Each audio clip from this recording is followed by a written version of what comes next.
Assalamualaikum, salam sejahtera. Saya bukan Spiderman, tapi saya adalah Kapten Rais daripada program Lemak to Lean. Sesiapa yang terlepas untuk menyertai program Lemak to Lean batch untuk bulan Mac, jangan risau. Korang masih lagi berpeluang untuk beraya dengan saiz baju yang lagi kecil, dengan saiz pinggang yang lagi kecil, dengan baju yang lagi fit, slim fit, dengan perut yang flat. Sebab apa? InsyaAllah kita akan buka batch khas untuk bulan Ramadan, di mana kita akan ajar korang, kita akan guide korang, kita akan bagi tips-tips yang bersesuaian sempena bulan Ramadan, di mana korang pun akan berpuasa dan insya-Allah dapat menghilangkan korang punya boroi, mengurangkan berat badan korang, mengecilkan segala saiz yang ada, dan insya-Allah korang akan beraya dengan badan yang lagi fit, badan yang lagi smart. So please jangan lupa follow FB page Lemak to Lean by Kapten Rais, sebab soon kita akan announce bila orang boleh register untuk Lemak to Lean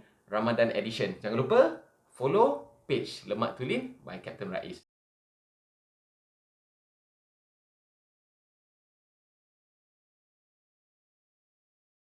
Sampai-sampai je tengok cermin, dah putih.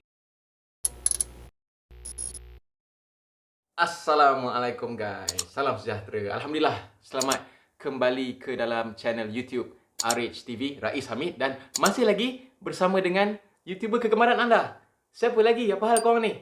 Rais Hamid, check it out, jabba-dabba-doo. Ya, video kali ni, hari ni aku akan buat satu pembongkaran, ya, skill-skill yang biasanya menjadi amalan anggota tentera. Tak kisahlah pegawai ke, tak kisahlah anggota lain-lain pangkat ke, tapi especially pelatih tentera, kadet ke, rekrut ke, peserta kursus ke, kan. Skill-skill yang aku nak cerita ni sebenarnya termasuk salah satu daripada golongan yang dibenci dalam tentera, macam aku punya video yang hari tu. Tapi PL ni sebenarnya taklah dibenci sangat, sebab kadang-kadang kita perlu guna benda ni. Jadi hari ni aku akan cerita, aku akan reveal dekat korang cara-cara untuk mendapat cuti sakit di dalam tentera.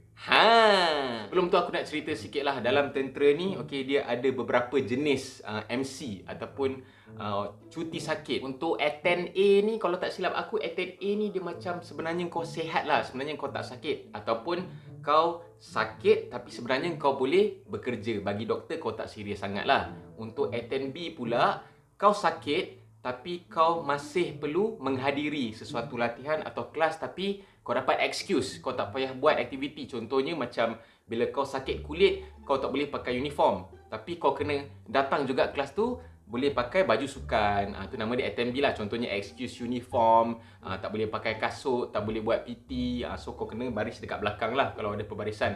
Untuk A10C pula, yang ni yang paling best lah. A10C ni ialah kau betul-betul dapat cuti sakit, di mana kau dibenarkan duduk dekat kau punya mes ataupun dekat kau punya bilik bujang, ataupun kau stay dekat rumah je lah, tapi kau tak dibenarkan keluar. Kalau kau dapat atensi, tiba-tiba kantoi kau pergi berjalan-jalan, pergi mall, mendapat sakit, kan? Dan yang last kali, MD itu sebenarnya adalah medical discharge. Lebih kurang sama macam A10A juga. Bila kau pergi, kau didapati tidak sakit sebenarnya, jadi kau di-dischargekan daripada rawatan tu lah. So yang aku nak cerita dekat korang ni adalah cara-cara untuk dapat atensi ataupun cuti sakit yang membolehkan kau duduk bilik. So bila duduk bilik ni, berehat lah, kan? Dia untuk sesetengah anggota tentera, nak lagi spesifik pelatih tentera lah, dia orang kata nak ambil cuti lah. Sebab kalau nak apply cuti, nanti kan kena marah lah. Cuti pula kadang-kadang approve, kadang-kadang tak approve. Lepas tu kadang-kadang cuti nak kena tunggu perayaan dulu baru dapat cuti, dapat berehat lah.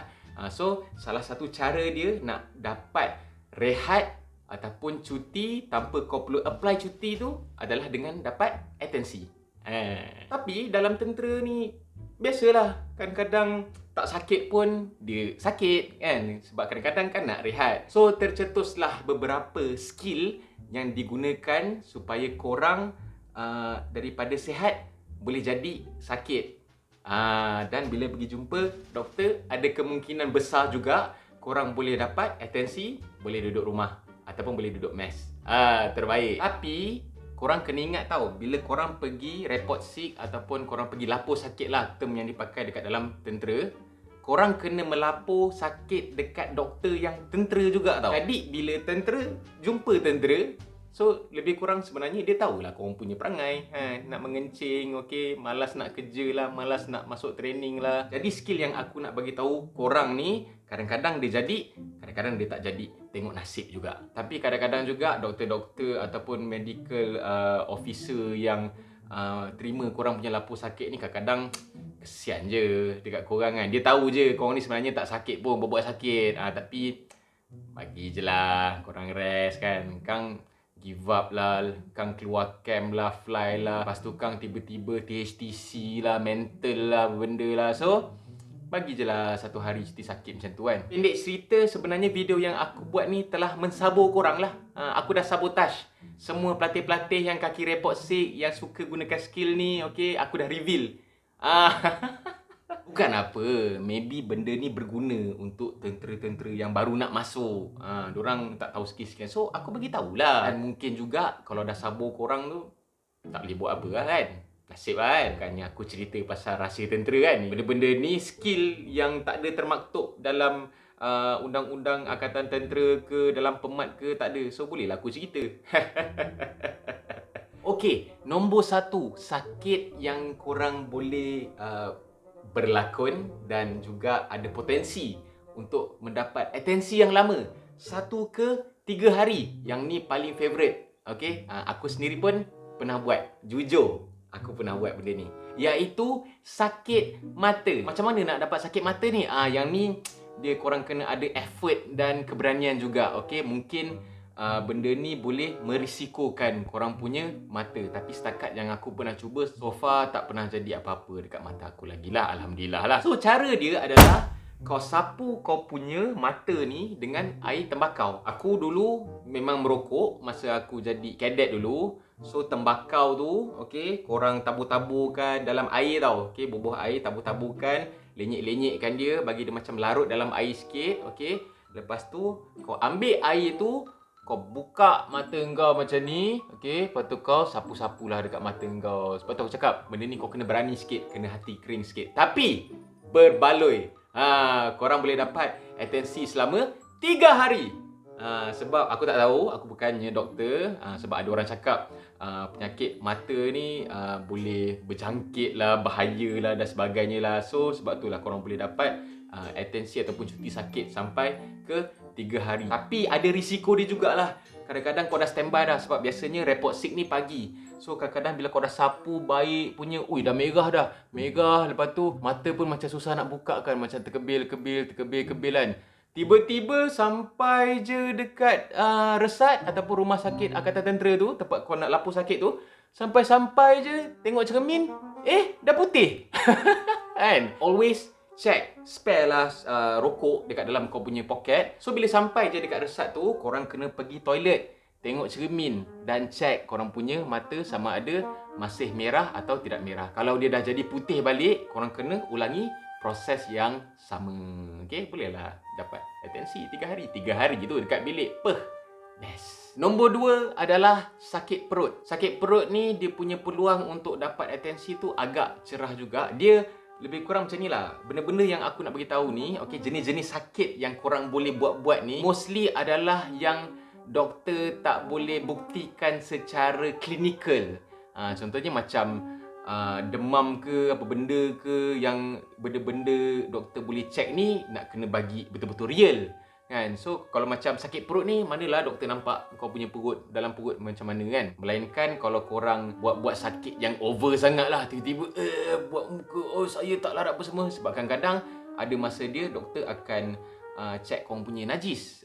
Disuruh korang pergi berak ataupun celet sikit masuk dalam apa benda tu, tabung uji tu, dia akan pergi hantar dekat makmal. Betul ke kau ada food poisoning ke? Sakit perut ni kemungkinan boleh dapat 1 ke 2 hari atensi. Tengok macam mana kau punya lakonan, berjaya ke tak. Skill dia, pagi kau jangan makan. Sebab apa? Nanti bila dia check kau punya BP, kasih BP kau rendah sikit lah. Pagi-pagi tu kau bangun, jangan makan. Okay? Kalau boleh jangan minum pun. Supaya kau punya BP rendah, supaya boleh nampak disebabkan kau sakit perut ni badan kau lemah. Kalau boleh jangan sampai tahap kau cerita yang kau muntah. Cukup sekadar sakit perut macam masuk angin lah. Jangan cakap berak-berak. Sebab apa? Kemungkinan akan dicek kau punya najis apa semua tu. So nanti kan bila dia cek najis kau, tak ada racun serangga ke, tak ada poison ke benda ke, kan kantoi lah. Cukup sekadar sakit perut. Yang paling penting sekali, kau kena buat muka sakit. Kau kena berlakon.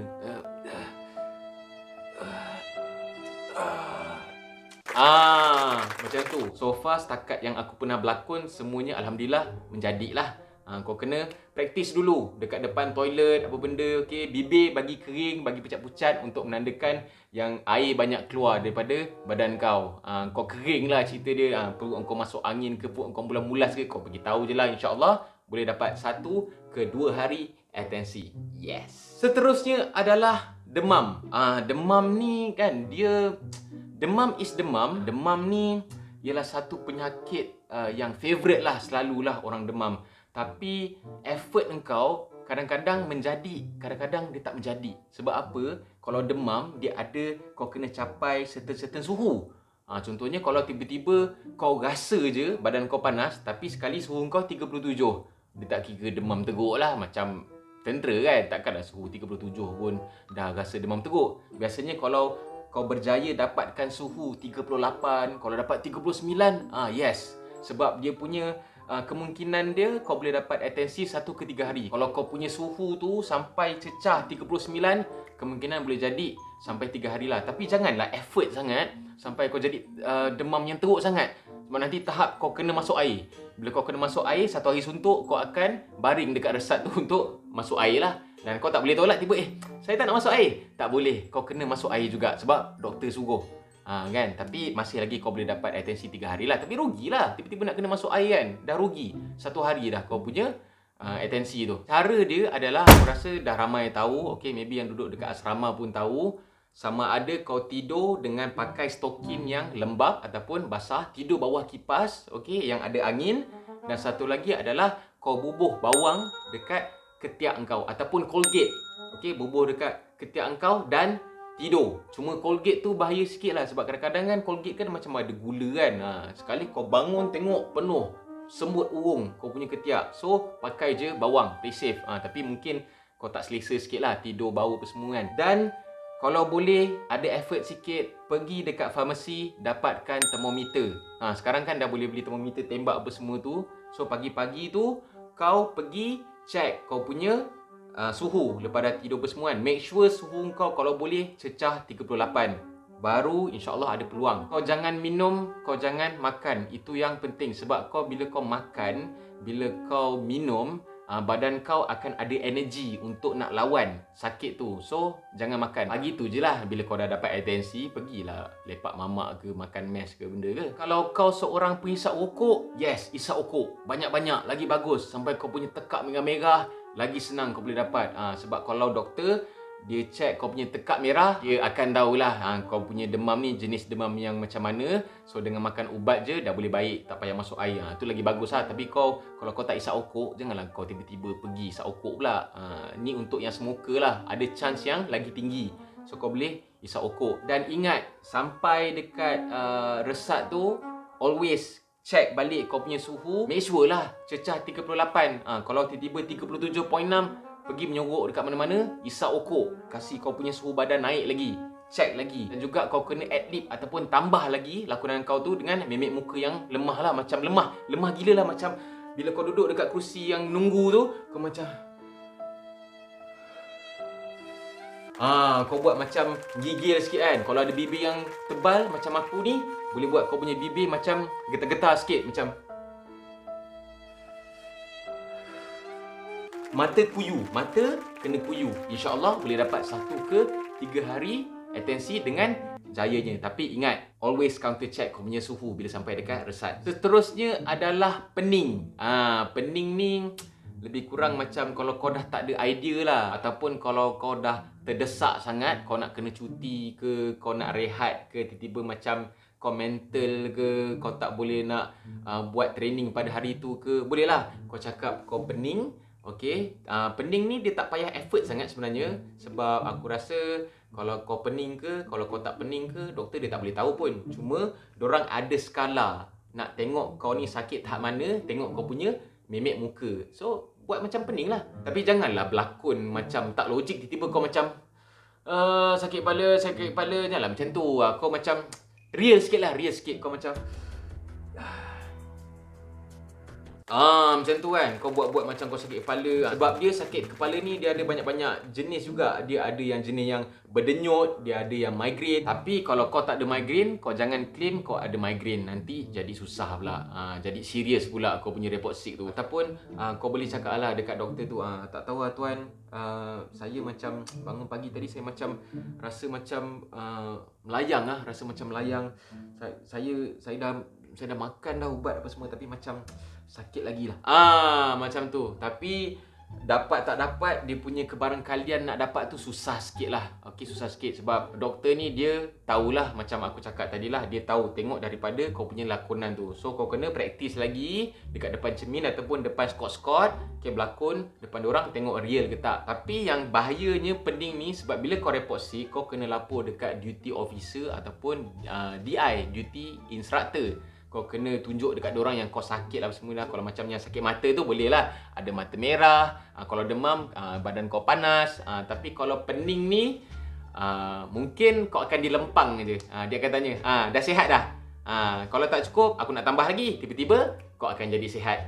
So kena hati-hatilah. Pening ni jarang orang guna. Dan sakit kepala ni insyaAllah lah kau boleh dapat macam 1 hari je lah kot atensi. Itu pun sebab kesian lah kan. Sebab doktor pun askar. So dia macam takkan sakit kepala kau dah tak boleh pergi pegang. Seterusnya adalah sport injury. Sport injury ni memang yang paling jarang-jarang orang guna. Satu, sebab macam mana kau nak berlakon sport injury, macam mana kau nak berlakon terselia. Sebab benda boleh nampak. Dekat kaki nampak lebam ke, nampak tulang sengit ke. Tapi kadang-kadang ada orang guna juga. Sebab kadang-kadang kalau kau jenis yang dibenci dalam tentera, yang jenis kaki report sick ni, kau dah habis alasan nak guna. Berlakon demam dah, berlakon sakit mata dah, berlakon sakit perut dah, berlakon pening dah. So ini adalah emergency case. Kau boleh guna alasan yang sport injury ni. Cara dia adalah selalunya digunakan lepas habis latihan yang besar-besar. Contohnya masuk hutan ke, ada fatigue ke, ada special punya majlis ke, benda ke di mana kau kena buat tasking yang berat, angkat kemah ke, ataupun bersukan pun boleh. Lepas sukan, lepas main bola, tiba-tiba kau jalan terhencut-hencut ke, ataupun tangan kau macam dia macam dia tak boleh bengkok ke apa macam tu kan. Tapi jangan serius sangat sampai tahap doktor kena pergi x-ray. Sebab kadang-kadang kita ni punya nak atensi lama-lama sampai tahap kau berlakon macam tempang gila lah. Sekali check x-ray tengok tak ada apa-apa. So bahaya. Cukup macam saya macam susah nak bengkokkan tangan lah doktor. Macam tu cukup. Dia sampai tahap kau tak boleh menjalani latihan pada hari itu, cukup lah. Tapi satu lagi yang bahayanya, sport injury ni, kemungkinan kau akan dapat attend B je. Atensi tu boleh dapat, tapi jarang-jarang. Tengok macam mana bagusnya kau punya lakonan. Tapi mostly biasanya akan dapat attend B lah.